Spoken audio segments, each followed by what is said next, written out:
Ó, Exato. tem uma coluna da Daniela Lima, nossa colunista e apresentadora aqui, falando que Vorcaro foi ao Supremo Tribunal Federal, inclusive a defesa dele, reclamando da exposição de mensagens íntimas e citou Alexandre de Moraes. A defesa do banqueiro, Daniel Vorcaro, pediu ao Supremo Tribunal Federal a abertura de uma investigação sobre o vazamento de uma série de mensagens que tratam não só das relações dele com as autoridades, mas também de foro íntimo, com as namoradas, os amigos. Apesar da promessa do Supremo de que o material passaria por uma triagem para garantir a exclusão do conteúdo íntimo, diversas conversas de Vorcaro com amigos, interesses amorosos, estão nas mãos de integrantes da CPI do INSS, dos políticos. Em nota divulgada à coluna da Daniela Lima, a defesa cita a troca de mensagens do dono do Banco Master com o ministro Alexandre de Moraes também.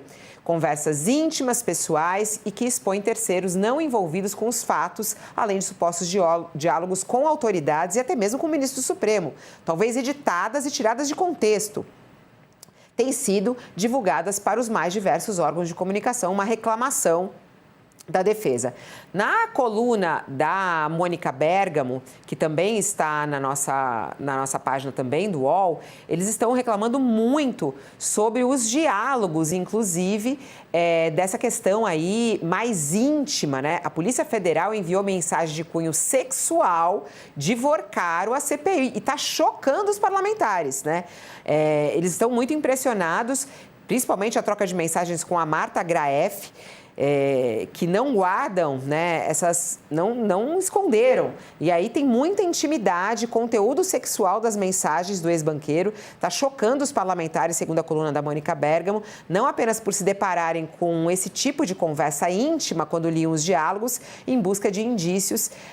E aí houve muita surpresa pelo fato da Polícia Federal ter descumprido, né, uma lei que versa justamente sobre essa intimidade. Esse ponto aí, hein, Josias, tudo escancarado lá para os integrantes, para os parlamentares. Isso eu acho uma covardia, Fabiola. Exceto pelos encontros ornamentados por prostitutas internacionais lá na casa do Daniel Vorcaro, em Trancoso, encontros frequentados por poderosos da República, excetuando-se este caso, os crimes cometidos pelo Daniel Vorcaro, que interessam, que têm interesse público, eles foram praticados na vertical, não na horizontal. O resto não interessa. Né? Temos que tratar daquilo que tem interesse público. Né? E aí é preciso lembrar, nós falamos há pouco sobre a preocupação da defesa com o vazamento, e aí vale a música do Gilberto Gil, né? Cada macaco no seu galho. Né? A atribuição do jornalista é divulgar, de certas autoridades é de proteger os dados, e dos advogados é de defender os seus clientes. Né? Então agora os advogados do Daniel Vorcaro, se observarmos, eles não estão desmentindo as mensagens, nem mesmo aquelas direcionadas pelo Vorcaro ao Alexandre de Moraes. Eles apenas dizem que podem ter sido editadas, retiradas de contexto, que é o que habitualmente pessoas encrencadas costumam fazer. Olha, a minha declaração não foi bem compreendida porque ela foi retirada de contexto. Então, cada um cumpre a sua obrigação. Agora, é obrigação da Polícia Federal, Fabiola, quando quebra sigilos, quando realiza interceptações telefônicas, de zelar para que o conteúdo de mensagens ou diálogos que são íntimos, conteúdo íntimo, que não tem vínculo com a investigação, que não tem interesse para a elucidação dos casos sob investigação, não faz sentido deixar vazar. Né? A lei prevê que isso deve ser destruído, né? Isso deve ser destruído, não deve ser... E é uma falha grave que isso material desse tipo esteja em mãos de parlamentares, porque o ministro André Mendonça teve o cuidado, as mensagens que tinham sido enviadas diretamente para a CPI, que o Dias Toffoli mandou trancar num cofre ali na sala do presidente do Congresso, do Davi Alcolumbre, o André Mendonça divulgou, mandou devolver para a CPI, como, aliás, deveria ter sido feito desde o início. A CPI não poderia ter sido privada de ter acesso a esses elementos.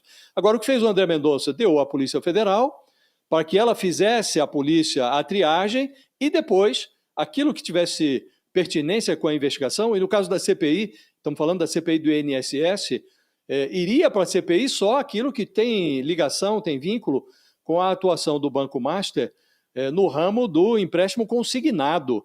Então, não devia estar, nada disso devia estar em poder de parlamentar, de CPI. Então, é uma falha. Agora, cabe à imprensa séria, tendo contato com material que não tenha interesse público, deixar de lado, desprezar. O que interessa ao jornalismo, ao bom jornalismo, é divulgar aquilo que tem interesse público.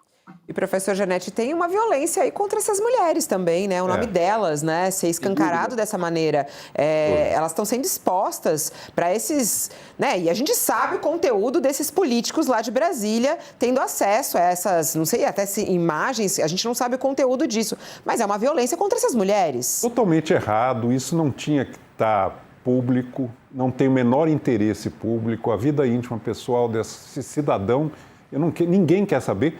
Agora, cá entre nós, Fabíola, a demanda do público por esse tipo de informação é muito grande. O público adora. Você vê o caso Epstein, né? Há uma curiosidade e uma incontinência, tanto que vira notícia. O ideal é que isso passasse batido. Esquece, isso aqui não tem importância, esquece, zero. Mas o público gosta. E aí a gente tem que ir para os seus livros de filosofia para falar sobre esses desejos reprimidos das pessoas. O professor é muito generoso. Não, e é verdade. Não, e assim, é exatamente isso, né? Que é essa coisa das pessoas quererem cada vez mais e de elas serem absolutamente reprimidas. O povo quer fofoca também. Fala, Josias. Nos Estados Unidos, esse assunto sexual causa frisson, né? Candidaturas são aniquiladas quando se descobre que o sujeito teve um caso extraconjugal e tal. Exceto o Trump, né, José? O professor mencionou... Exceto o Trump. Exceto o Trump. Exceto o Trump. O Trump já disse, ele mesmo disse, se matasse alguém na Quinta Avenida, não teria efeito político nenhum, né? Mas no caso do Epstein, mencionado pelo professor, cabe aqui uma análise, porque... ele está ali na fronteira, né, disso que nós estamos falando aqui. O que é interesse público e o que não é?